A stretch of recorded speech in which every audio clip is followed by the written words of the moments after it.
Death of a Unicorn, directed by Alex Sharfman. Wow, okay, this movie was such a good time. It was a wild ride, very entertaining, and I highly recommend it to people who just want a good time at the theater. It's crazy to see how far A24 has come, that now they're essentially doing like blockbuster type films. Like this, the plot isn't too weird. There isn't crazy lore with the unicorns. It doesn't enter nothing that would make it seem like it's a A24 film.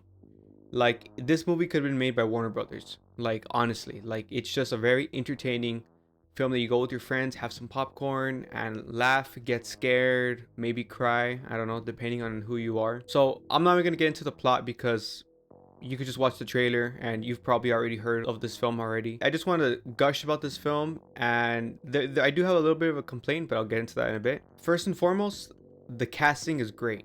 It's really well acted and the writing is hilarious. The dialogue is very sharp, it's very funny. All these characters really were expertly casted. You could tell that either they had this person in mind or they had a very specific flavor for each character, and all these actors like embodied that because I feel like all these characters could have been cliches, and though some of them were, they still were entertaining and they still were funny. And Paul Rudd, I didn't expect his character to be like that because he's Jenna Ortega's father, and he is a very meek, kind of dumb, ignorant type of man.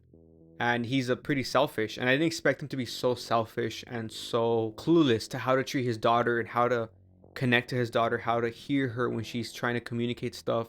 Like many times he's like the cliche bad father, but because it's Paul Rudd, we always manage to like, why, at least in my perspective, I always manage to still like him, still laugh at him.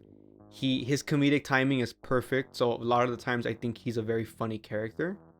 And Jenna Ortega is just great. I don't think she does anything like super different or super groundbreaking for her career or anything, but she just does a great job. In the emotional scenes, she brings it. In the comedy, she does have some pretty good comedic chops. Her timing is pretty good, the way she'll deliver certain lines. And the Rich family, I mean, Will Poulter, I mean, he's been surprising everyone as of late, and he's really funny, really. He is the Rich family is a cliche, but they're all their own thing. So like Will Poulter is just very dumb, very insensitive, very selfish, very entitled, and he's really funny. And then the dad, Richard E. Grant, it's funny every time he talks. I just feel like I'm watching Logan when he's talking to Wolverine about X-24, X-23, and just like he always just sounds like the same type of character, and like about to like go off on some sort of philosophical monologue, and he's really great. The mom from Jurassic Park 3, that's how I know her, Tia Leani or something. She's really funny too. Like everyone was really funny. Even the house cook, butler, whatever, he does kind of everything. Anthony Kerrigan, he is really good. He's like the only like straight up logical, reasonable character. Whenever danger is near, he's kind of like, nope, like I'm gonna sit this one out, or like, you know what, there's a very logical solution here, let's do that. And everyone's kind of like, no, why would you want to do that? So he was a very entertaining, funny character. Everyone was great. Again, very entertaining film. I will say, okay, so my one complaint before I get into like my big point of this video, spoiler alert maybe, that this is kind of like a slasher film.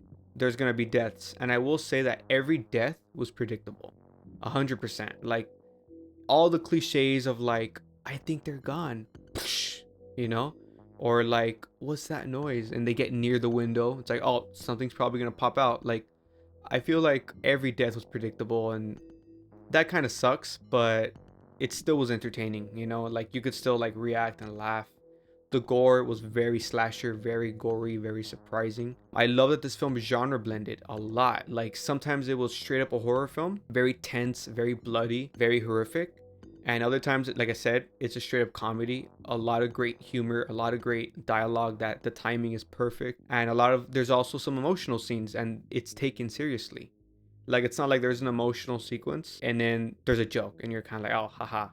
Like no, like they stay serious when they need to stay serious. And then there's like a fantastical element, of course, and they dive in a little bit into folklore, but it's not like they don't go crazy with it like other A24 films. So my big thing is there's so much Steven Spielberg vibes in this film, and I love Steven Spielberg, and most people do. So clearly the director Alex is a fan, and it was just so funny. By the end of the film, I was like, this is very intentional for sure. But in the beginning, I thought it was just me reading into things. But there's a scene in the beginning when Jenna Ortega touches the unicorn for the first time. She has like a vision, and you see like the cosmos, you see crazy visuals, and the music starts blaring. And it's a very cool scene. And immediately I was like, oh, this music kind of reminds me of John Williams, or almost like E.T. For some reason, that's what crossed my mind. Like, this is 10 minutes into the film. And then as the film progresses, I start to see like aesthetically like some E.T. stuff. But again, I'm like, this could just be, this is a coincidence, you know? The hazmat suits, and in that like corridor tunnel thing, I don't know what you call that. Jen Ortega is kind of like, don't touch him. Like, we have to protect them. Kind of like Elliot with ET. And again, that's kind of like reaching. I feel like maybe it's all coincidence. But then it hit me like in the middle of the film. Like, oh wait, the mom is from Jurassic Park 3. And then as the film started to dive more into like horror vibes, I'm like, this feels very much like Jurassic Park. And there's even a scene where it shows the hoof, like,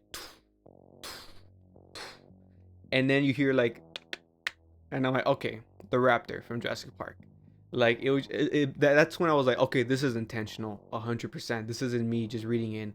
And maybe it's subconscious on his end. Maybe it's just because he loves Spielberg so much. Or maybe it's very intentional. I don't know. But the tone of the film isn't very Spielberg. It's just a lot of choices were made that reminded me of his films. And there's even a scene where Paul Rudd's holding something. It's not a flare, but he's like guiding the animal, kind of. He's not waving it around like in the Jurassic Park films, but he's kind of guiding the animal like this. If all these things happen individually, I would know I would feel like I'm reaching and be like, no, like that doesn't, just because someone's holding something in front of an animal doesn't mean, oh, Jurassic Park. But all of these things together, it made me really think of Spielberg, Jurassic Park, E.T. And that was really cool. That was really fun. And the score is kind of all over the place. As I said in the beginning, it's like John Williams vibes. But then there's a lot of other scenes that are like either just atmospheric, like ominous music, or like electro, dark wave club music. And it was cool. Like, I dug it. So yeah, this film was just a very interesting mixed bag, but not in the negative way that people use that term. Yeah, I just really enjoyed it. Good time. Like I said, this film could be made by a big studio and you wouldn't even tell the difference. I just love how A24 is doing all types of films now. They're not just doing horror. They're not just doing emotional human dramas, examining the human condition. You know, like they kind of do a little bit of everything, and I love that. And this film was a great film. And again, check it out with your friends. It's a good time. Very entertaining for sure. Well, let me know your thoughts on the film if you've seen it. And thanks for watching.